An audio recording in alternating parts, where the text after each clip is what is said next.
Bueno, vamos a arrancar entonces. Así no se nos hace tarde. Bueno, bienvenidos a este encuentro virtual. Recuerden que cuando nosotros trabajamos con Zoom, el Meet por ahí es distinto. Yo soy siempre que trabajamos con la virtualidad, usamos el Zoom. Más también por el tema de la calidad o las grabaciones, etcétera, ¿sí? Bueno, este tema en el cual están trabajando 3 comisiones, ¿sí?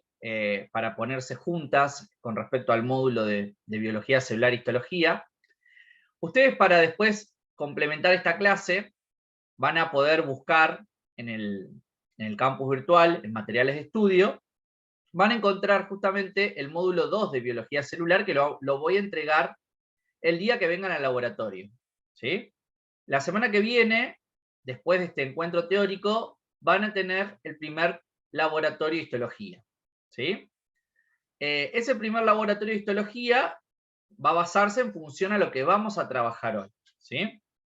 Pero recuerden que después van a tener muchos laboratorios, más cuando sea el cursado de crecimiento y desarrollo, ¿sí?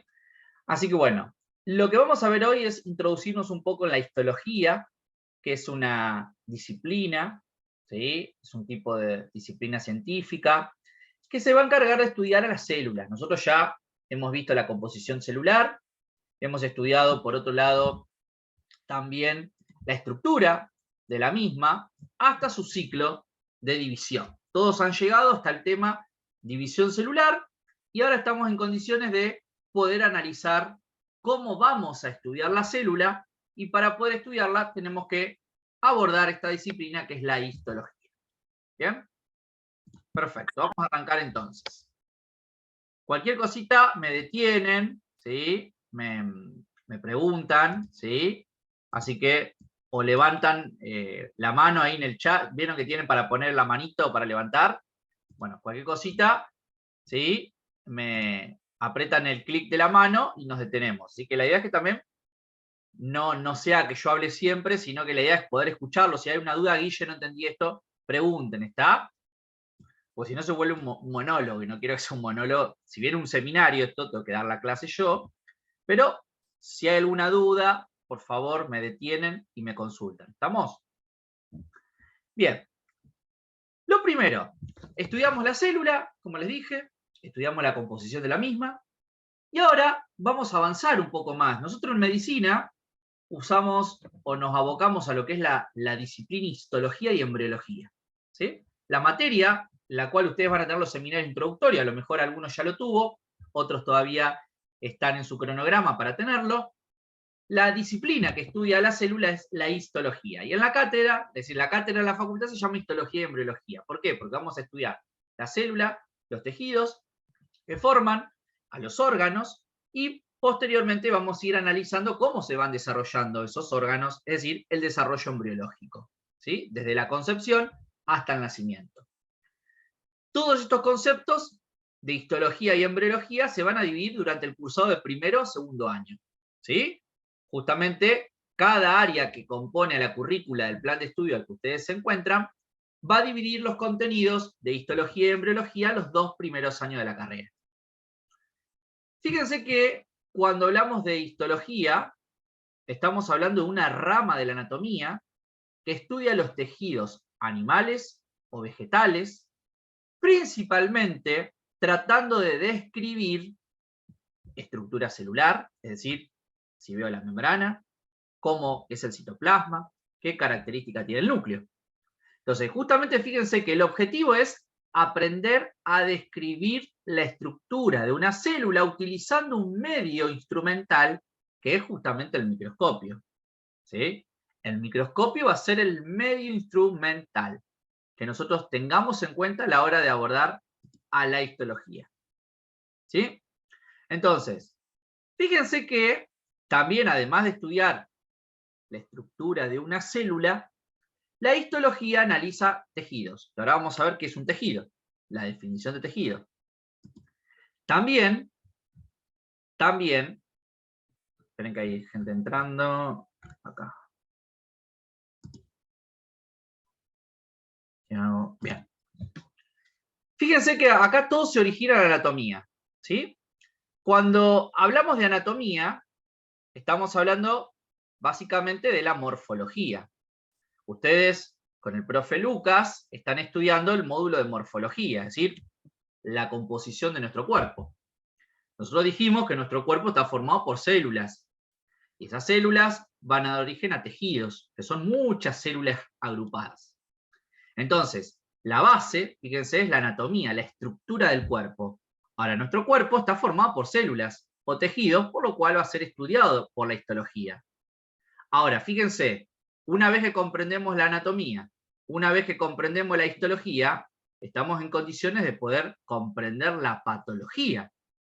Porque cuando nosotros tengamos que estudiar a partir de tercer año enfermedades, voy a necesitar haber comprendido la normalidad de nuestro cuerpo o de la morfología de nuestro cuerpo en base a la histo y a la anatomía. ¿Sí? Porque ustedes, por ejemplo, ahora yo les voy a mostrar imágenes para que vean, vamos a hablar de un órgano, por ejemplo, un hígado graso. Pero para saber que eso es un hígado graso, tengo que conocer la macroscopía, es decir, la anatomía normal del hígado, como así también voy a tener que reconocer la histología, es decir, la microscopía del hígado, para poder entender posteriormente, bueno, esto es un hígado graso, ¿sí? Entender la patología del órgano, ¿sí? Entonces, la patología, ¿sí?, que se va a desprender del abordaje de la anatomía y la histología, tiene como objetivo profundizarse hasta el análisis de las células enfermas. Porque cuando nosotros veamos que una célula se enferma, esa célula se enferma porque está perdiendo su función, su proceso de adaptación. Entonces, da justamente lugar a enfermedades que las voy a tener que ver desde el microscopio. Porque una cosa es lo macroscópico, es decir, lo que yo puedo ver, una enfermedad que puede verse a simple vista. Muchas veces hay enfermedades que no las veo a simple vista, sino que tengo que analizarlas a través de una biopsia, un estudio, ¿sí? Entonces, ya cuando utilizamos el método microscópico, estamos hablando de la histopatología. De acá se desprende la citopatología, es decir, el análisis de la célula enferma, y por último la anatomía patológica, sería la combinación del estudio de las enfermedades, del estudio histopatológico y del estudio citopatológico, ¿sí? Entonces, esto que vemos acá, que estoy marcando, que es la anatomía patológica, es lo que ustedes van a estudiar a partir de tercer año en injuria y defensa, que es justamente el englobe de la histología, la anatomía, con las enfermedades que van a ir estudiando, ¿sí? Entonces, la histología nos tiene que quedar, es histo, es tejido, células, y logía es estudio, ¿tá? Logía es estudio, histo es célula, tejidos. El estudio de las células, tejidos, es la histología. ¿Bien? Ahora, dice que la histología estudia tejidos. ¿Sí? La histología va a estudiar tejidos. ¿Y qué es un tejido? Fíjense que acá, chicos, esto es importante, esta definición. Un tejido es un grupo de células. Un tejido es un grupo de células. Lo voy a marcar a esto. ¿Sí? Lo voy a marcar. ¿Sí? Es un grupo de células. Esto que vemos acá, grupo de células. Similares, iguales o diferenciadas. Hasta acá me van viendo bien. ¿Se escucha bien? Por las dudas, porque mi cámara se tilda. Sí, todo bien. Ah, pero ustedes me escuchan bien, porque es mi cámara. Yo por ahí me veo tildado en la cámara, pero ¿llega bien? Sí. Sí, sí. Bien. Máximo, repetime. A ver, dije, Máximo, pon en el chat. ¿Podés volver a repetir lo que era la definición de histología?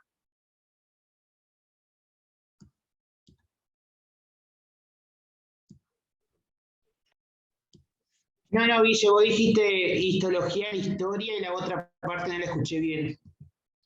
Ah, no. Histo, es decir, yo estaba definiendo. Logía es estudio. Histo es célula o tejido. En realidad, histo viene de célula y tejidos. Entonces, la histología es una disciplina que estudia a las células y los tejidos. ¿Está? Esa sería Sí, la gracias. definición. Bien. Esta es una definición sencilla. Ahora, un tejido es un grupo de células que son similares, son iguales, o en algunos casos pueden estar diferenciadas. ¿Sí? Entonces, como yo digo en este caso acá, grupo de células. Eso es un tejido.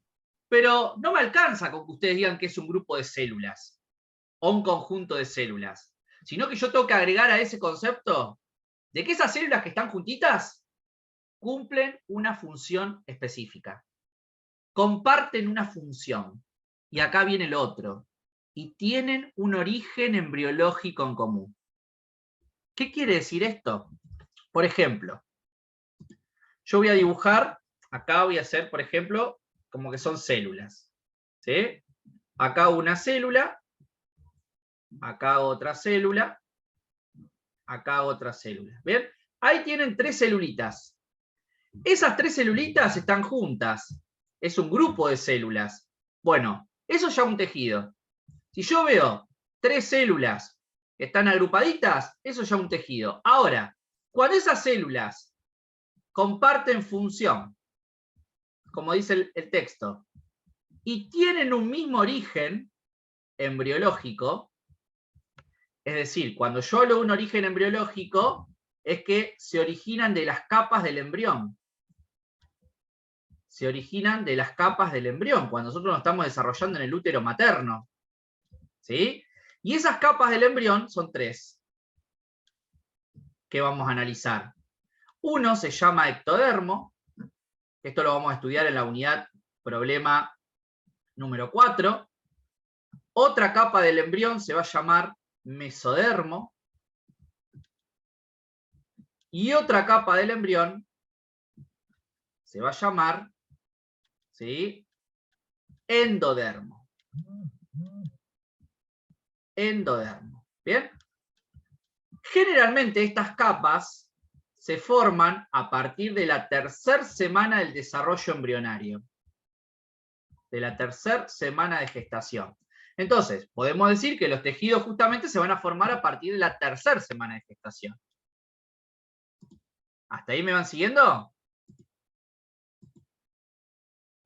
Sí. ¿Sí? Hasta ahí vamos bien, entonces. Entonces, como les dije, un tejido, conjunto de células, que comparten una función y un origen embriológico en común. Esa es la definición que quiero escuchar de tejido. Conjunto de células que comparten función y origen embriológico en común. ¿Sí? Ya cuando estudiemos más adelante, van a ver que el embrión, primero hay una fecundación, luego hay una primera semana donde se van formando las células por mitosis, muchas mitosis, luego en la 2ª semana aparecen más mitosis, y en la 3ª semana es donde justamente el embrión ya toma estas características de 3 capas. 3 capas importantes que es la que va a terminar dando origen a los tejidos y a los órganos. Primero se van a formar los tejidos, y después, una vez que yo tengo los tejidos, voy a formar un órgano. El corazón, el pulmón, puedo formar, por ejemplo, el intestino, puedo formar, en este caso, el páncreas, el hígado, cualquier órgano que podamos analizar, el útero, los testículos, el ovario, etc. Cada uno de los órganos que nosotros vamos a estudiar.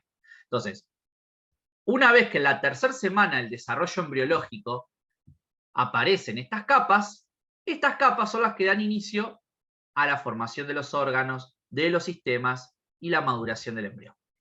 ¿Sí? ¿Cuántos tejidos existen en nuestro cuerpo? Nuestro cuerpo tiene 4 tipos de tejidos. El tejido nervioso, el tejido muscular, el tejido conectivo y el tejido epitelial. Es decir, ustedes, todos nosotros, ¿sí?, todos nosotros, estamos formados por estos 4 tejidos. Por ejemplo, tejido nervioso van a ser las neuronas. También existen otras celulitas que se llaman justamente neuroglias. Por ejemplo, ¿ven? Esta imagen que estoy señalando acá es un tejido nervioso, donde puedo visualizar tranquilamente, fíjense, las neuronas. ¿Sí? Estas neuronas que estoy observando representan al tejido nervioso.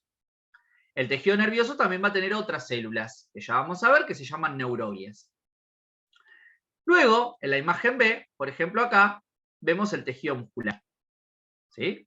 El tejido muscular está formado por células que se llaman miocitos, y el tejido muscular va a tener funciones similares a la llevada adelante por el tejido nervioso. Existen tres tipos de músculo, que ya lo vamos a ver. El músculo estríado esquelético, el músculo estríado cardíaco y el músculo liso visceral. ¿Sí? Yo, a partir de ahora, las clases que vienen conmigo, ustedes van a tener un poquito, vamos a hablar de cada uno de los tejidos, porque esto, ¿sí?, lo vamos a abordar en profundidad, más epitelio y conectivo, en la unidad problema 3 de crecimiento y desarrollo, cuando tengamos que estudiar el primer órgano que vamos a estudiar, que es la piel. ¿Sí? Entonces, todos estos temas, repito, que ustedes están estudiando, y este tema puntualmente, es un tema del primer parcial, ¿sí?, de crecimiento. Entonces, tenemos el tejido nervioso, la imagen A, el tejido muscular, que se puede clasificar en tres tipos de tejido muscular. Fíjense que acá tenemos C, el tejido conectivo. El tejido conectivo básicamente es un tejido que nosotros llamamos tejido de sostén, tejido de conexión. Fíjense lo que dice la palabra, conectivo. Conectivo deriva de conectar. Conectar. ¿Qué sería conectar? Unir. Entonces, ustedes van a ver que casi todos los órganos de nuestro cuerpo, cuando tenga que generar la unión de células, en esa unión de células siempre van a ver que se apoyan o se van a sentar o se van a ubicar por encima de un tipo de tejido que nutre a esas células, que se llama tejido conectivo. ¿Ven? Esto que vemos acá. Y este tejido va a tener una característica muy importante, porque de este tejido se forma la sangre, de este tejido se va a formar los huesos, el cartílago, el sistema inmune, el sistema linfático, que es similar al inmune, las características morfológicas, el tejido adiposo, ¿sí? Entonces, nosotros vamos a ver que dentro de este tipo de tejido se va a subclasificar y va a dar lugar a muchos otros tejidos. Por eso se llama conectivo especializado. Y acá, en la imagen D, tenemos un epitelio. ¿Qué es un epitelio? La piel. Lo que ustedes tocan de su superficie corporal, a nivel de la piel, es un epitelio. ¿Sí? Es un tejido que básicamente tiene dos funciones básicas. Una es protegernos, revestir, revestimiento. ¿Sí? Y otro va a ser glandular. Es decir, son celulitas que van a liberar una sustancia a un conducto o a la sangre. ¿Sí? Entonces, fíjense que nosotros podemos decir tranquilamente que un órgano va a tener tanto epitelio, como tejido conectivo, como músculo, como así también nervios. Porque todos los órganos tienen que estar regulados por el sistema nervioso. Recuerden que el sistema nervioso, a lo mejor en la escuela secundaria o en la carrera previa, si alguno pasó por otra carrera y ha estudiado biología, puede saber que el sistema nervioso es nuestro principal sistema que nos permite relacionarnos con el entorno. Entonces, justamente cualquier estímulo que venga de la periferia externamente o interno puede repercutir en un órgano. Entonces, todos los órganos de nuestro cuerpo tienen una conexión con el sistema nervioso. Por eso justamente vamos a decir que todos los órganos básicamente van a estar formados por todos estos tejidos. ¿Sí? Algunos en mayor, otros en menor proporción. Pero siempre vamos a encontrar un órgano que tenga los 4 tejidos orgánicos. Por eso se llaman tejidos orgánicos. ¿Sí? ¿Hasta acá se entiende esta definición, chicos? Después nosotros vamos a ver cada uno de estos. Generalmente yo voy a dar una clase después donde vamos a ver la próxima histología, que va a ser conectivo con epitelio, y la tercera clase, antes de finalizar el cursado, vamos a ver nervioso y muscular muy por arriba, porque esto lo vamos a ver en profundidad a nervioso, lo vamos a estudiar en la unidad 6, 7, 8 y 9 sistema de crecimiento y desarrollo. Mientras que el tejido muscular lo vamos a estudiar en la unidad número 12 y número 13. ¿Sí? Ahora, la importancia va a radicar justamente en entender los tejidos epiteliales, de revestimiento y el conectivo. Y que justamente lo vamos a estudiar a partir del abordaje de la piel. ¿Sí? ¿Hasta acá vamos bien?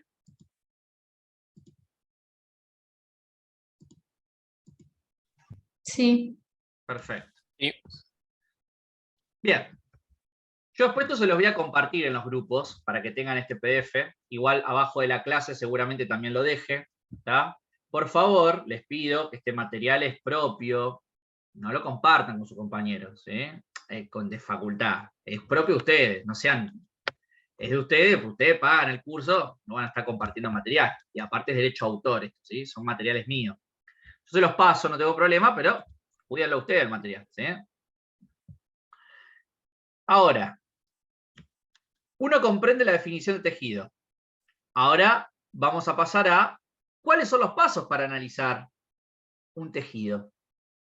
Como yo les dije, la histología va a tener como elemento principal entender a la célula o el tejido a través de una observación en un microscopio, ¿ven? Ustedes van a ver en el laboratorio que van a tener a partir del día miércoles, porque lunes y martes es feriado, a partir del día miércoles, ¿sí? Van a tener los laboratorios y ustedes van a ver que yo les voy a entregar un vidrio así, que se llama justamente preparado histológico.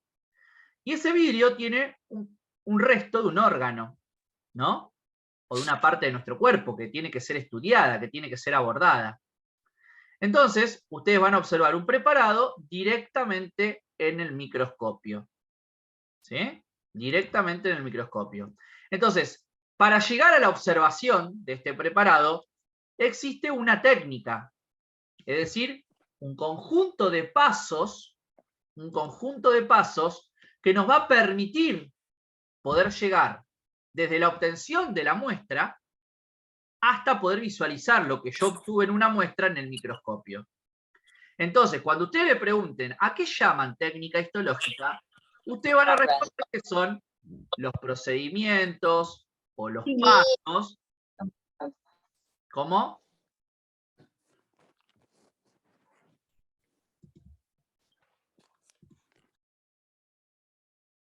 Está. Bien. Ahí silencié a todos el micrófono. Cualquier cosa pidan la mano, levanten la mano. Entonces, vuelvo acá. Estaba diciendo que tenemos la técnica histológica, ¿sí? Yo quiero ver ese vidrio, que es un preparado, ¿sí? En el portaobjeto, que es ese vidriecito, se va a poner una lámina de una parte de tu cuerpo que se extrajo por una técnica. Entonces, la técnica histológica son pasos que nos va a permitir, a partir de la obtención de una muestra, de un material animal o vegetal, poder prepararlo, darle las condiciones óptimas para que no se pierda ese material y posteriormente poder visualizarlo en el microscopio y analizar lo que yo extraje de una muestra. Como verán, la observación de estos preparados se puede realizar sobre un microscopio óptico o un microscopio electrónico. Generalmente, ustedes en la facultad, si este año esperemos que les den algún laboratorio donde ustedes puedan trabajar con el microscopio, que no es un seminario, deberían trabajar con microscopios ópticos, que yo ahora voy a mostrar cuál es la diferencia entre un microscopio óptico y un electrónico. Los ópticos son como los que tenemos en el instituto, donde vamos a utilizar como instrumento la luz. En cambio, los electrónicos ya son modernos, nos van a mostrar directamente en una pantalla la imagen, sin que nosotros tengamos que forzar la vista y entender. Sí, vamos a tener que entender la imagen de la computadora, pero después, nosotros en un óptico, somos nosotros los que vamos a diseñar la imagen con nuestro cerebro. ¿Sí? Entonces, volviendo acá, la técnica histológica va a ser aquellos pasos que yo tengo que respetar desde el momento que obtengo una muestra de una parte del órgano que quiero analizar hasta que la llevo al microscopio. ¿Sí? Entonces, fíjense acá cuáles son los pasos de la técnica histológica. Primero tengo que realizar la obtención de la muestra. ¿Sí? Fíjense que este va a ser el resultado. Este es el resultado para ir al microscopio a ver. Entonces, ¿cómo llego yo a este vidrio, a este preparado? Esto es un preparado histológico. ¿Sí? Acá le pongo acá el nombre. Eso que ustedes están observando ahí es un preparado histológico. ¿Sí? Eso es un preparado histológico. Ahora, ¿cómo llego yo a ese preparado? Para llegar a ese preparado y poder visualizarlo, tenemos una serie de pasos. Primero, obtención de la muestra. ¿Alguno sabe cómo yo puedo obtener una muestra? A ver, ¿se animan a decir algo? ¿Cómo pudiera yo obtener una muestra de algo para después poder verlo al microscopio? ¿Qué les parece? Tienes que extraer, ¿sí? ¿Cómo? A ver, Bruno, no. Tiago. Sí, Tiago, muy bien. tienes que extraer de una cosa, por ejemplo, Sí, mi pelo o también de mi narina, ¿sí? perfecto. Hay que extraer de una parte de tu cuerpo, pero ¿cómo lo puedes obtener a esa parte de tu cuerpo? Hacer un corte. Hacer un corte, bueno, bien, perfecto, me gusta, vayan tirando ideas. Hay que hacer un corte, Tam- sí, hay que hacer un corte. ¿Qué También más? con cotonete, ¿sí? Bien, con un cotonete o hisopo le decimos acá, un hisopado, perfecto, un Sí, hisopado. El cotonete o el hisopo, le decimos en Argentina, hisopo, ¿sí? perdón. Que se llama, no, está bien, el cotonete, se entiende, pero el término bien adecuado a la medicina es hisopo. Se llama hisopo. Sí, gracias. Por ejemplo, vos en ginecología vas a hacer hisopados, ¿sí? Sí, Se llama gracias. hisopado, Gracias. ¿está? El hisopado. Usamos un hisopo, ese hisopo, ¿sí? Que justamente tiene como objetivo arrastrar la muestra y depositarla sobre el preparado. Muy bien. Perfecto, Tiago. Usamos el hisopo, cortamos, dijo otra compañera. ¿Pero de dónde ¿Usan vamos a algún, sacar ti- eso? ¿Usan algún tipo de colorante para usarlo en microscopio óptico? Sí, ahora, todavía no llegué ahí. Ya te adelantaste, Maxi. Sí, exactamente. Vos fíjate que la imagen que vos tenés ahí tiene un color. Todavía no llegué ahí. Fíjate que es el punto 4, la tinción. Primero yo quiero saber cómo obtengo una muestra. Bien, Tiago dijo hisopado, estoy de acuerdo. A otra compañera que no alcancé a ver, que me marcó el Zoom, dijo un corte.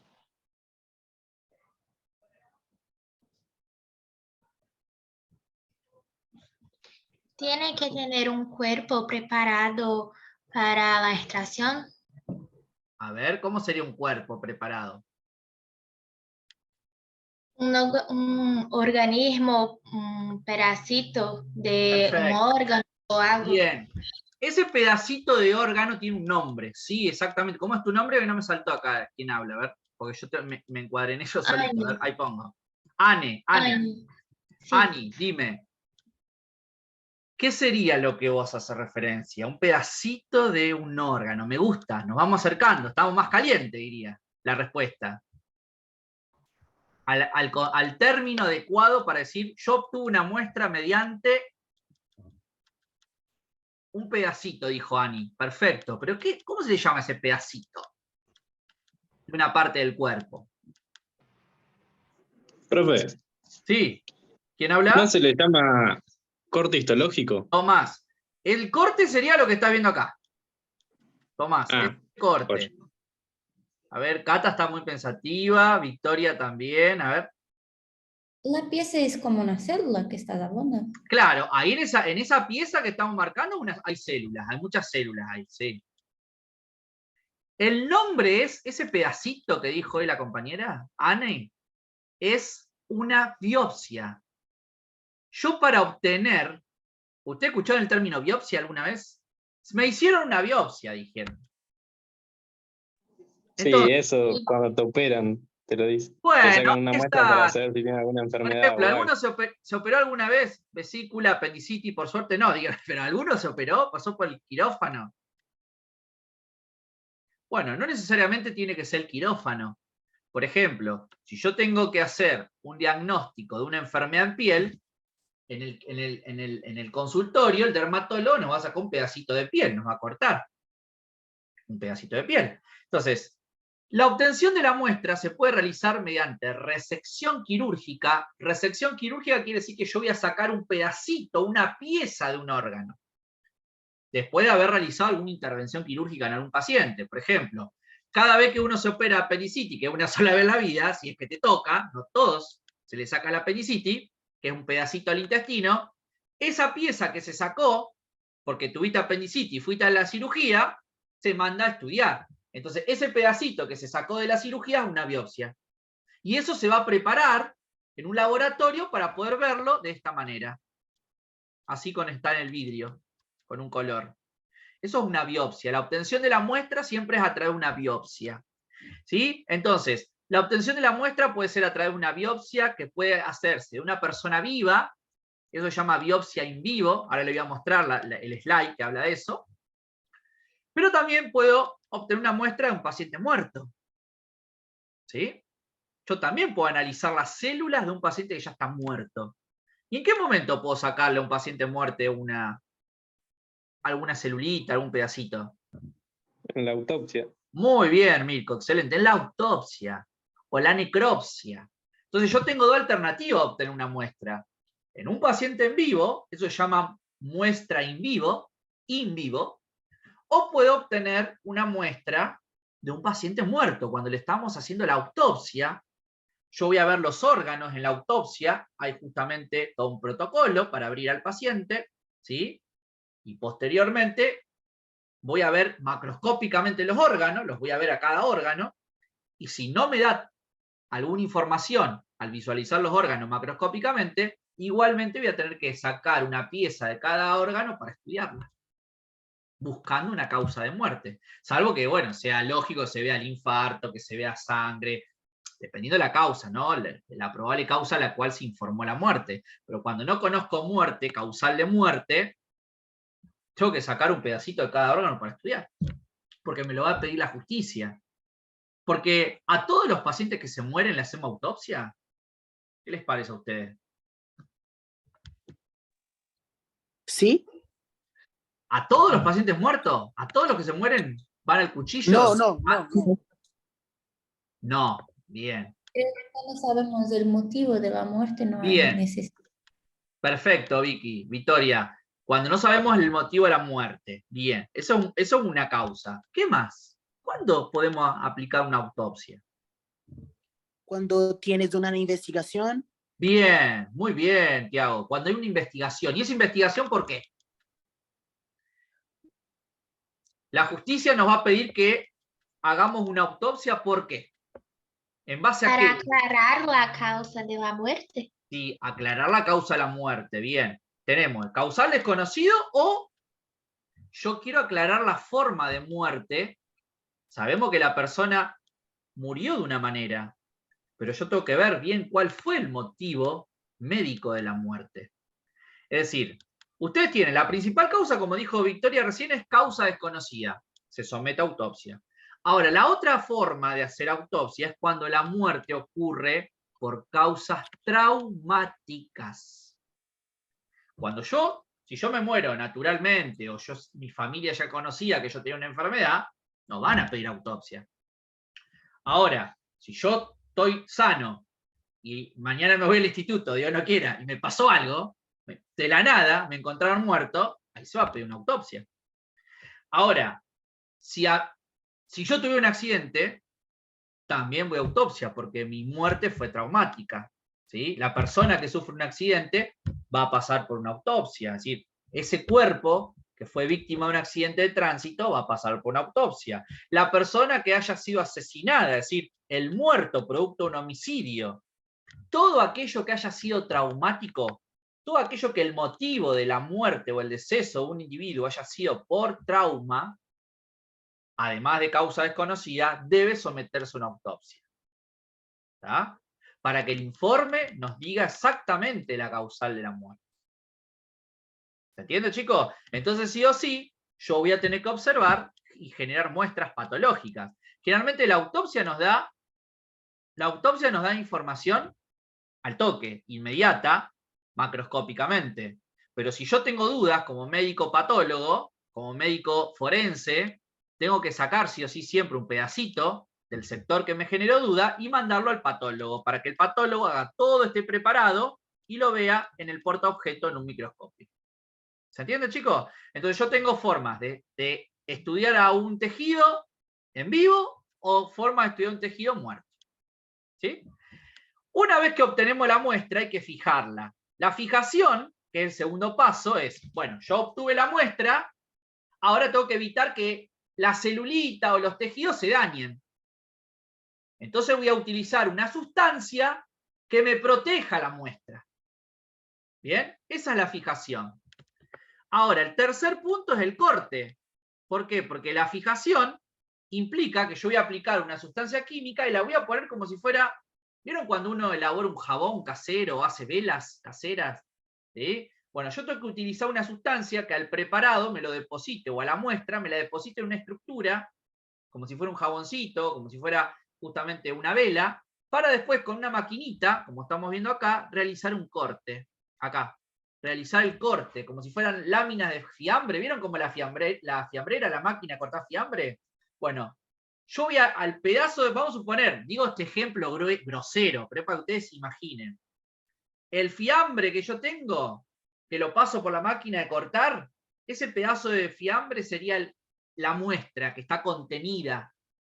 ¿Sí? Entonces yo voy a usar el aparato que se llama microtomo para hacer los cortes finitos como una lámina y después depositarlos en el vidrio que se llama portaobjeto para darle un color, para darle la tinción, es decir, para darle el colorante que justamente me permita visualizar las partes de ese tejido o de esas células. ¿Bien? Y el montaje sería justamente después de la tinción, que sería darle un color, como estamos viendo acá, viene el montaje, que es la colocación de la lámina sobre el vidrio. Y esa lámina sobre el vidrio debe protegerse. Por eso muchos de los preparados que tenemos en el instituto, si los cuidamos, pueden durar años, ¿sí? Para poder verlos. Y lo último viene la observación en el microscopio, ¿sí? Entonces, ¿qué es lo que ustedes tienen que saber en realidad?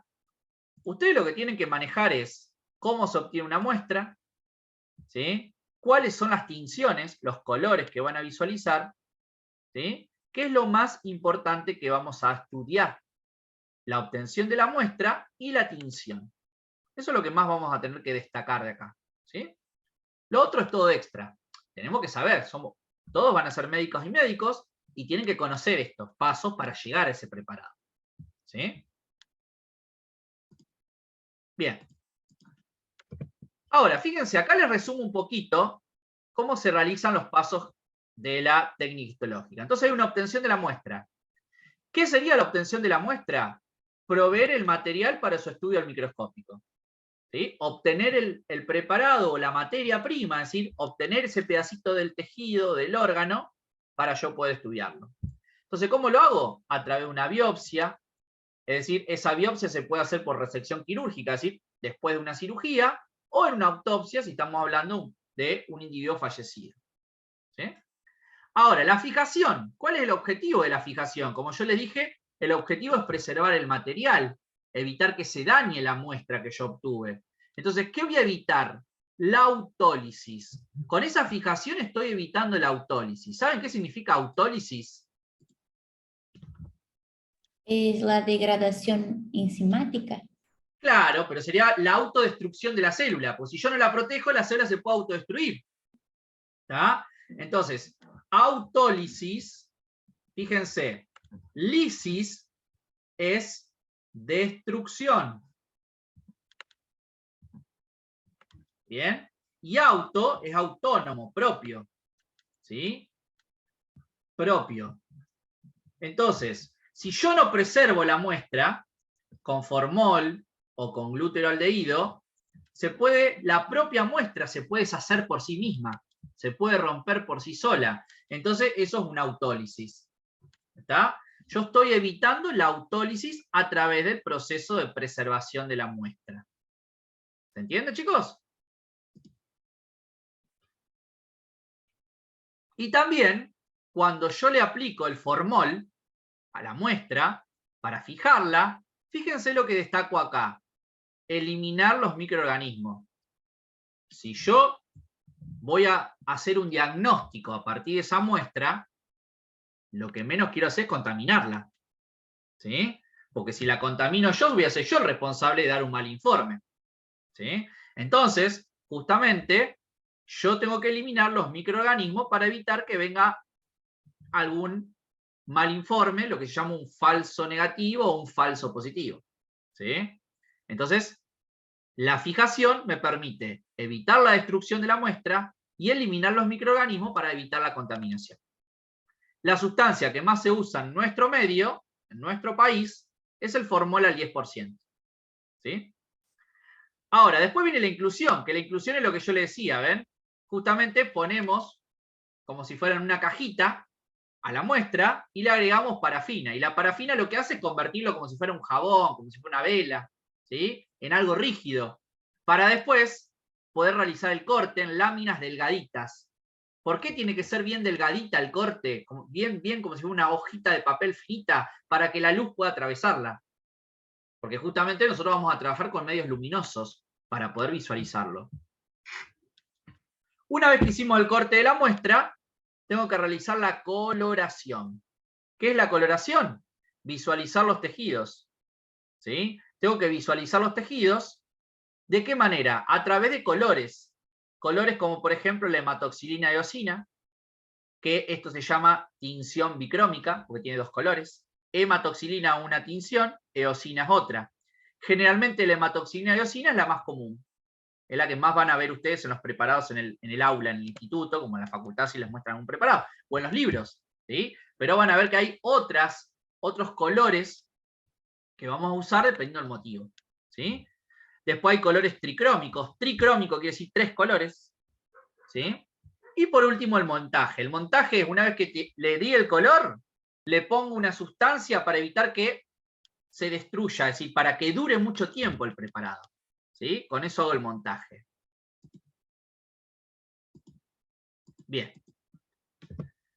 Entonces, fíjense, yo puedo obtener una muestra, como les dije, a través de un examen inmediato o en vivo. ¿Sí? El examen inmediato o en vivo es apenas lo saco, apenas lo obtuve, lo llevo al microscopio. ¿Sí? Eso es un examen inmediato. Por ejemplo, la observación de células en el organismo vivo.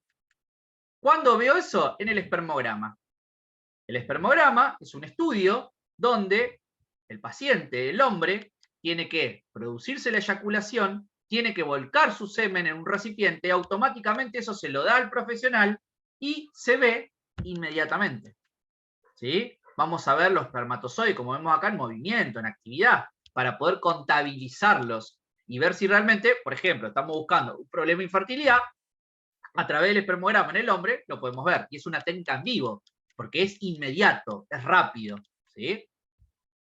También, fíjense, la observación de las células que se mantienen vivas luego de ser quitadas del organismo. Por ejemplo, yo saqué el apéndice, ¿sí? Yo saqué un pedacito de piel. Bueno, con la inclusión, con la fijación, yo lo que estoy haciendo es evitar que se dañen esas células que yo saqué de la piel o de la parte del apéndice, etc. Entonces yo la tengo que cuidar para que siga viéndose como viva, como que sea una célula que está viva.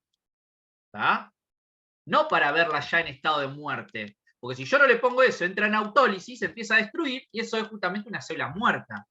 Entonces yo lo que hago es como detener a la célula para poder verla como si fuera que está con vida. Ahora, el examen mediato es el post-mortem. Es decir, mediato significa que voy a tardar un poquito más para obtener la muestra y poder visualizarlo. Entonces, justamente requiere que se haya realizado la muerte de la célula y por ende de la persona. O, por ejemplo, ¿sí? Hago una resección, puedo hacer una investigación. Por ejemplo, hay muchas veces que ustedes sacan de un paciente que estuvo en cirugía pedazos muertos de tejido. Eso ya es post-mortem del tejido. Ahora, post-mortem puedo hablar de la autopsia también. ¿Sí? Por ejemplo, yo quiero sacar un pedacito, una isquemia mesentérica del intestino, y eso lo mando a investigar. ¿Por qué tuvo una isquemia mesentérica? ¿Sí? Entonces, ese pedacito de tejido que mando a investigar ya tiene una necrosis, ya tuvo un tipo de muerte celular. ¿Sí? Entonces, todo esto a mí me sirve para poder saber qué es lo que estoy viendo y qué es lo que voy a buscar. ¿Por qué? Porque esta disciplina, chicos, la histología, es muy importante porque a través de las imágenes y de los colores nos van a decir muchas cosas. Y si ustedes aprenden bien esta disciplina, van a entender muchas cosas y van a poder integrar otros conceptos, como por ejemplo química, fisiología, anatomía también. ¿Sí? Entonces nosotros tenemos que lograr hacer toda esa integración. ¿Hasta acá vamos bien? Profe, Sí, dime. Una duda. Sí, ¿Qué tiene que estar muerto? ¿Es solamente la célula o el cuerpo? las dos maneras. Sí, la célula post-mortem habla de la persona muerta. Pero el examen, Sí. el examen inmediato puede ser que ya la celulita haya sufrido una muerte, pero está muerta esa célula en el tejido vivo de la persona. Ah, sí, sí, Entonces, gracias. la palabra post-mortem es cuando vos haces la autopsia. Lo otro es que vos tengas una célula que ya se murió, que está en una parte viva de tu cuerpo. Entonces vos sacaste el pedacito que está muerto de la célula. ¿Sí? Eso ya es muerte celular. Entonces vos podés tener las dos formas. El mediato, es decir, mediato significa que vamos a tener un poquito más. No es inmediato. Inmediato de ahora, ya. Mediato, tengo que esperar un poquito más. ¿Sí? Entonces, el mediato puede ser, por ejemplo, a ver, vamos a suponer, como yo le dije, el paciente fue sometido a una intervención de abdomen y encontramos que tenía un infarto en el intestino. Ese pedacito infartado lo mandé a estudiar. Bueno, eso es mediato, pero el paciente está vivo, por ahora, porque generalmente las isquemias intestinales son gravísimas. Yo quiero saber por qué tiene esa isquemia. Entonces lo mando a investigar al laboratorio. Ahora, por ejemplo, como yo dije, tengo un paciente, un individuo que tuvo una muerte traumática, pero todavía con la observación del cuerpo en la operación de autopsia, porque la autopsia es una operación, pero con la persona muerta. Entonces, cuando yo tengo dudas de lo que observo macroscópicamente, porque yo tengo que sacar todos los órganos de la persona, se sacan afuera. Y se empiezan a ver, se empiezan a mirar macroscópicamente. ¿Sí? Si yo no encuentro nada ahí, empiezo a sacar pedacitos del órgano y los preparo para verlos al microscopio. ¿Sí? ¿Queda entendido ahí? Sí, sí. Bien. Ahora, fíjense, una vez que sabemos las formas de obtención de la muestra, tenemos que ver cuáles son los microscopios que vamos a utilizar para poder verlos. ¿Sí? Por ejemplo, acá tenemos un microscopio óptico, perdón, un óptico y acá vemos un electrónico. El microscopio óptico se va a diferenciar del microscopio electrónico porque la fuente de energía es la luz.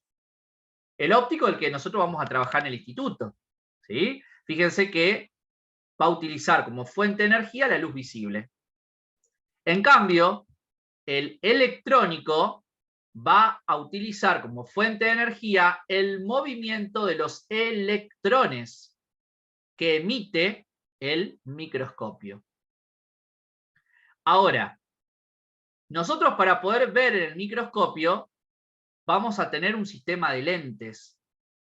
¿Sí? Las lentes son un vidrio que va a tener una característica fundamental de desviar el sentido de la luz. Para yo poder, posteriormente, si es un microscopio óptico, poder formar la imagen en mi retina. ¿Sí? Por ejemplo, hay un concepto físico, que ustedes van a estudiar en la última unidad de crecimiento y desarrollo, que se llama refracción. ¿Sí? Refracción. Esto es un concepto físico que ya quiero que se lo vayan acordando. ¿Sí? Entonces, la lente tiene un objetivo, realizar refracción. ¿Qué sería refracción? La refracción es la capacidad que tiene un medio, ¿sí? La capacidad que tiene un medio de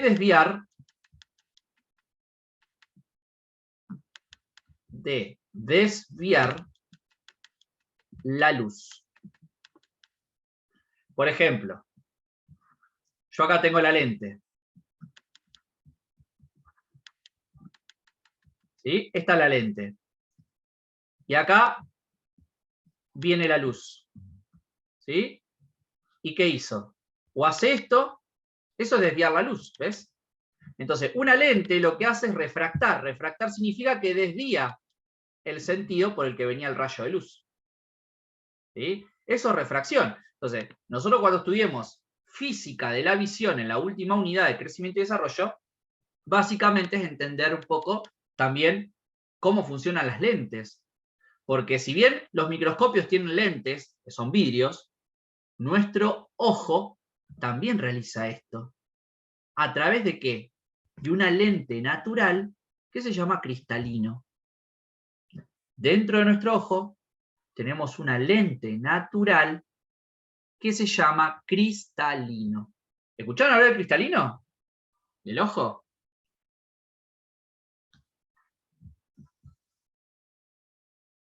¿Sí o no? ¿Sabían que adentro de nuestro ojo tenemos una lente potente? No. Bueno, esa lente se llama cristalino. Es como si fueran las lentes artificiales de los anteojos dentro de nuestro ojo. Hay una lente así, como yo tengo en mi anteojo, o como los chicos que usan lentes. Imagínense ese vidrio de la lente que usamos para ver adentro de nuestro ojo. Y es natural. Y eso es cristalino. El cristalino va a ser esto mismo. Viene la luz y la desvía. ¿La desvía hacia dónde? Hacia la retina, que es la capa del ojo que va a procesar esa información para que nosotros veamos. Bueno, acá lo mismo. El microscopio, fíjense, acá tiene la luz. Esa luz va a entrar por el diafragma, se va a dirigir por las lentes, para después meterse en nuestro ojo. ¿Pero qué trae? La luz está trayendo la imagen que está acá, en el portaobjeto. La luz visible, como la luz solar, la luz artificial, la luz es movimiento de partículas, como los electrones. Y ese movimiento de partículas nos está trayendo a nuestro ojo lo que quiero ver. Yo estoy viendo la computadora, por ejemplo, ¿no? Supónganse. O me pongo acá a mirar, estoy mirando una biblioteca que tengo acá. Bueno, para yo entender que estoy viendo una biblioteca, la biblioteca viene a mi ojo a través de la luz. Bueno, el microscopio genera una propia luz y trae lo que yo estoy viendo en el portaobjeto. ¿Sí? Lo que yo estoy viendo en el portaobjeto, acá, me lo trae la luz a través del sistema de lentes. Va a entrar por mis ojos, mi cerebro lo va a procesar y lo va a tratar de interpretar. En cambio, el electrónico, fíjense que yo no tengo que usar mi ojo propio, sino que el electrónico me está dando la imagen por sí sola. ¿Sí? Me proyecta la imagen, como dice acá, en una pantalla, porque tiene acá adentro unas bobinas dadas por el movimiento de electrones que están procesando toda esa información. En cambio yo, fíjense cómo tengo que ver la imagen, por formación directa, observación directa. ¿Qué quiere decir observación directa? Que tengo que usar mis ojos para poder ver. ¿Bien? Ahora, este dato importante, ¿sí? Un microscopio óptico, como el que nosotros vamos a trabajar, puede aumentar la imagen que yo estoy viendo, ¿sí? La que yo estoy viendo en el preparado, me la puedo aumentar 100, 400 y hasta 1000 veces más. Ahora, cuando yo hablo de ese poder de amplitud, estoy hablando de resolución también. Amplitud es lo mismo que decir resolución del microscopio. Microscopio óptico se dice MO. ¿Ven? Ustedes van a encontrar así las abreviaturas, M.O. Y el microscopio electrónico, MET. ¿Sí? El microscopio electrónico ustedes lo van a abreviar como MET. ¿Sí? Entonces, la resolución del microscopio óptico quiere decir que me aumenta 100 veces, X significa amplitud, aumentar. Entonces, me puede aumentar 100 veces, 400 veces o 1000 veces más la imagen que tengo en el vidriecito. En cambio, los microscopios electrónicos, fíjense chicos, me pueden aumentar de 1000 a 100.000 veces más. Es terrible lo que yo puedo ver. Generalmente para poder visualizar el microscopio electrónico, tiene que ser a un instituto de amplia tecnología. Bueno, el CONICET lo tiene. Hay algunos institutos, no institutos privados, me refiero a institutos de ciencia, como es el CONICET, que está dentro de la facultad, ¿sí? La cátedra de biología o la cátedra de inmuno, ¿sí? Tienen esos microscopios que son justamente para investigación, pero no están en las aulas, eso ya pertenece a otro sector, ¿sí? Están en el sector de investigación. ¿Tá? Entonces, yo puedo ver hasta 100.000 veces más. Hasta 100.000 veces más la imagen. ¿Hasta acá vamos bien? Sí. ¿Solo estos dos que vamos a usar o vamos a usar otros No, tipos? ustedes van a usar siempre este. Este no lo tenemos, aparte es muy caro. ¿Sí? La facultad de estos, creo que hay uno solo en anatomía patológica. En la cátedra de histología van a usar estos con una camarita, que va acá, la camarita. Se coloca una camarita acá y lo ves en el televisor. ¿Sí?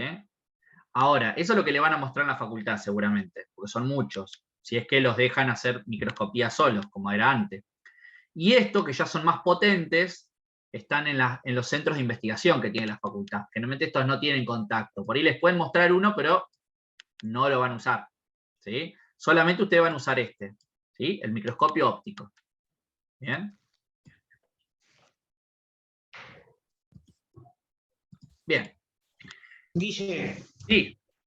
pero el microscopio eléctrico se ve en blanco y negro nomás, ¿no? No. Ah, no se puede ver a No, color. no se ven colores. Ya no hay. Las bobinas electromagnéticas es como el televisor. Antes las bobinas porque electromagnéticas eran justamente en blanco y negro. Hoy ya son distintas. Todo viene a color. Porque ayer la profe de la cátedra nos decía que se podía ver en blanco y negro y más o menos nos explicó que cómo se podía ver en blanco y negro. Sí, se puede ver en blanco y negro, pero se ve en colores. No es solamente blanco y negro. ¿Está loca? Claro. Oh. Bueno, por eso digo, histología, chicos. Ay, van a renegar. Es una cátedra que es la más conflictiva. Así que si ya empezamos así y pusieron a cualquiera a dar los seminarios, bueno, agarro la cabeza. Okay. A una profe de cátedra era María, creo que se llama. Sí, no, ni idea. Siempre hay gente nueva ahí. No, a ver, ahora yo les voy a poner imágenes, cómo se ve un microscopio electrónico. ¿Sí? Blanco y negro, ¿qué me sirve? ¿Qué voy a ver? Solamente blanco y negro. ¿En qué época está? Se quedó atrasada. Yo tuve un seminario, creo que ayer, que la profesora habló la misma cosa. Sí, los microscopios, es decir, electrónicos, vos vas a ver, justamente, hay unos que se ven en blanco y negro, pero otros vas a ver en color, pero no es un color real como vas a ver en el óptico, porque la tinción, vos estás usando un preparado con tinción. Si el preparado tiene tinción, tenés que ver el color, amplificado, ¿sí? Pero, por ejemplo, hay algunos que depende de la tinción, se van a ver en blanco y negro, por eso todo depende de la tinción. ¿Sí? Entonces, fíjense, esto es un óptico. Esta imagen que están viendo acá, esta es el resultado de una visualización. Así son como los que tenemos en el instituto y los que están en la facultad, en la cátedra de histología. Este es el microscopio electrónico. Entonces yo quiero que ustedes vean cuáles son las partes. Tenemos que aprender a reconocer cuáles son las partes de un microscopio.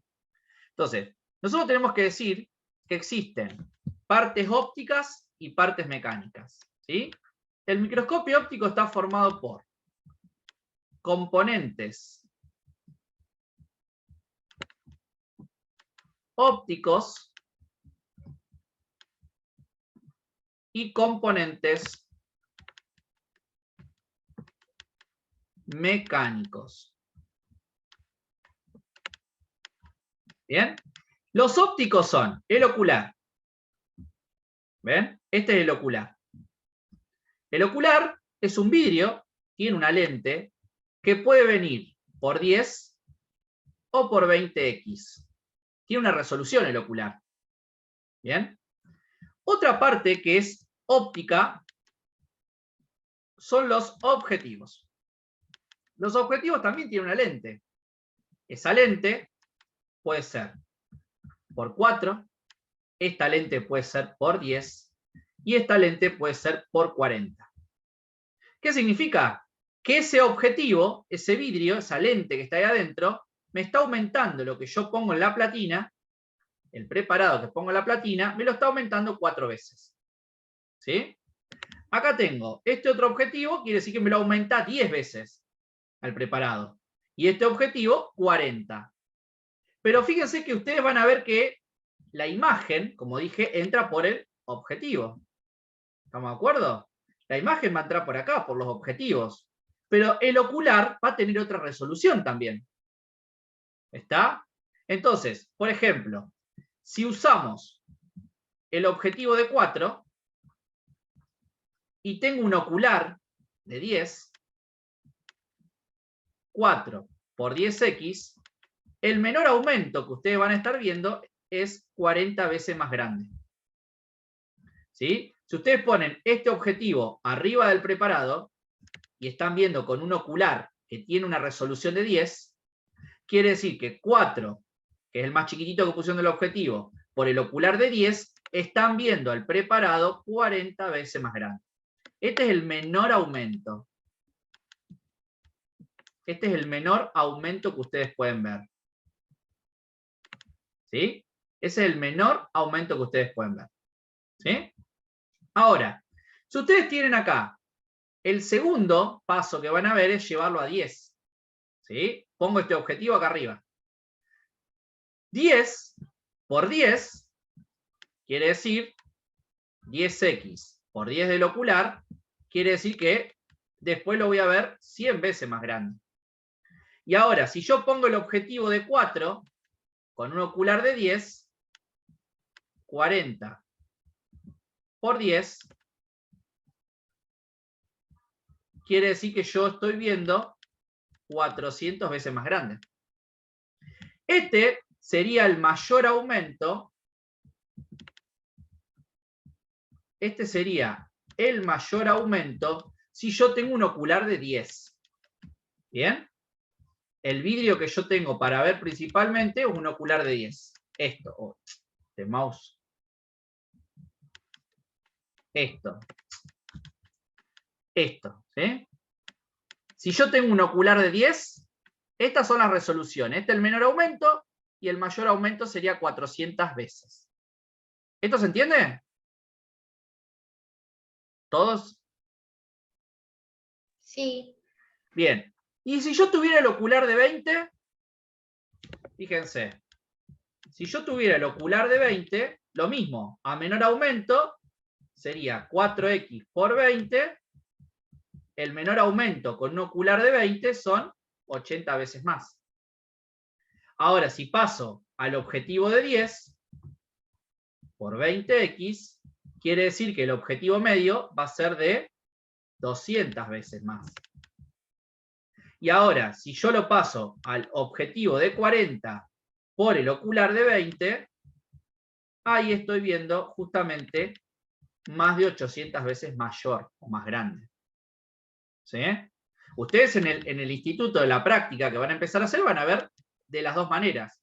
Van a ver el menor aumento con un ocular de 20, ¿sí? Sería esto, y el mayor aumento con un ocular de 20, y un menor aumento con un ocular de 10 y un ocular de 40. ¿Sí? ¿Se entiende, chicos, esto? Esto para saber menor y mayor aumento. Cuando ustedes empiecen a observar el microscopio, arrancan desde menor aumento a mayor.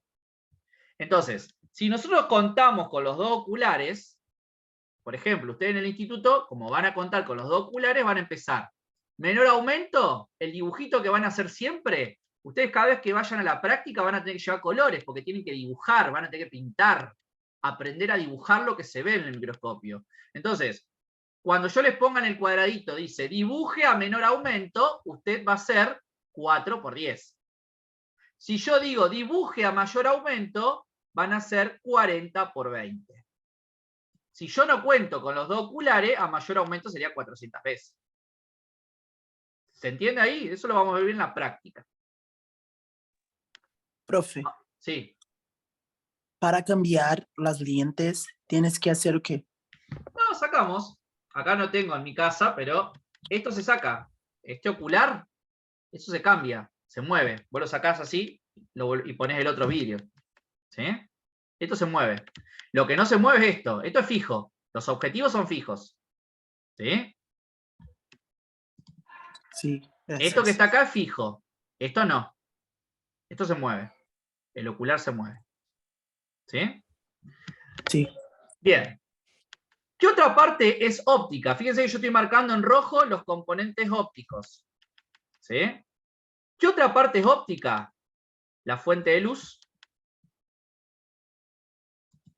La fuente de luz es óptica. Y el diafragma, por donde va a pasar la luz. El diafragma es un orificio por donde pasa la luz. ¿Sí? Ahora, entonces, en rojo marqué los componentes ópticos. En azul voy a marcar los mecánicos. El tubo es mecánico. Justamente el tubo es el sitio que contiene a la lente. Después viene el cuerpo del tubo. El cuerpo del tubo donde se asienta el sistema de lentes. Después viene el revólver. El revólver es la parte mecánica que sostiene a los objetivos. Y ese revólver permite que ustedes puedan girarlo. Lo van a ir girando para ir corriendo el objetivo cuando quieren verlo. ¿Sí? Eso se va a mover.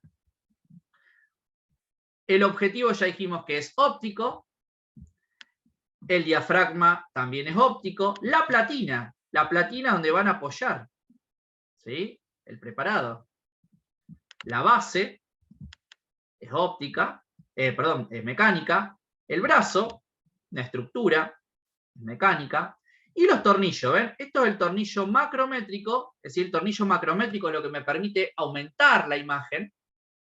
Y el tornillo micrométrico, ¿sí? Es el que me va a alejar. Es decir, el micrométrico es más específico, ¿sí? Hoy en día viene todo en uno, ¿sí? Hoy viene todo en uno. Entonces, macro, es decir, más cerca para poder ver a mayor calidad. Y el micrométrico es justamente para desenfocar, para ir alejándome un poquito. ¿Tá? Es todo lo contrario a lo que dice macro y micro, ¿sí? Pero hoy viene todo junto. Hoy viene todo, van a ver, cuando tengan el microscopio en mano, van a ver que estos dos tornillos están complementados todo en uno. Entonces, vamos a girar por un lado y vamos a girar para el otro. O aumentamos o nos alejamos. ¿Sí?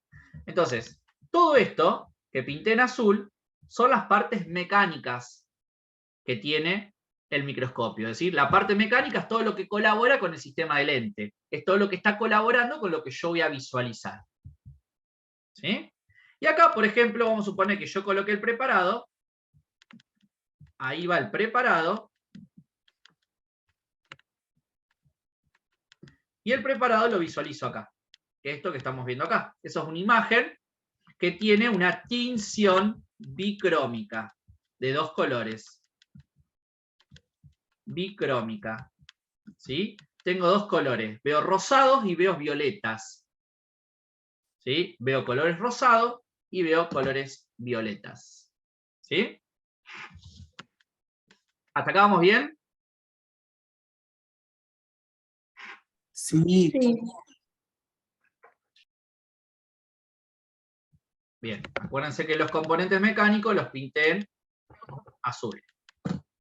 La parte de objetivo y diafragma que no tienen color, el objetivo es El objetivo es rojo. lente. Claro, exactamente. Claro. El objetivo rojo. Pues, Y el otro, y el diafragma otro rojo es también, azul. donde pasa la luz. Ah, ok. Donde pasa la luz.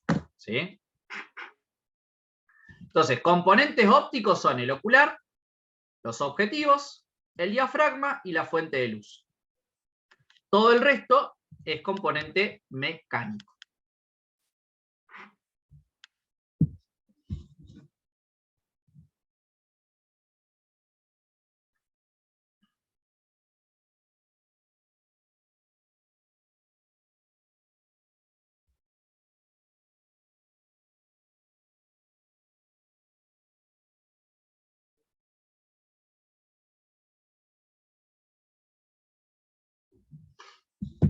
¿Seguimos?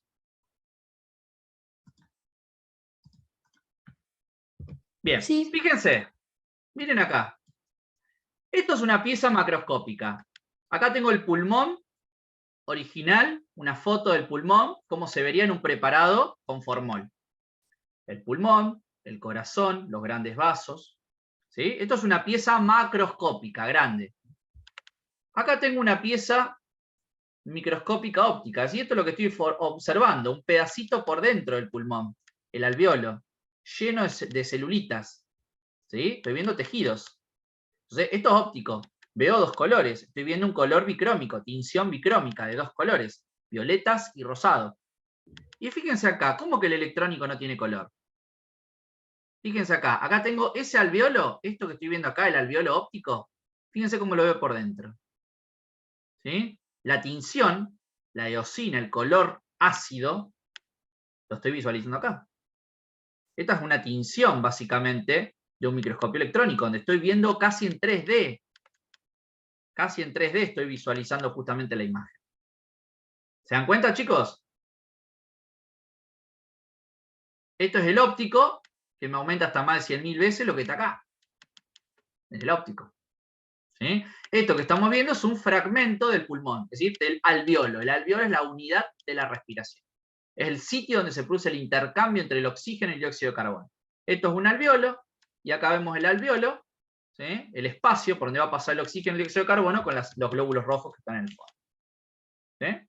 Entonces, esto justamente es óptico y esto es electrónico. Así que, ¿ustedes ven color blanco y negro acá?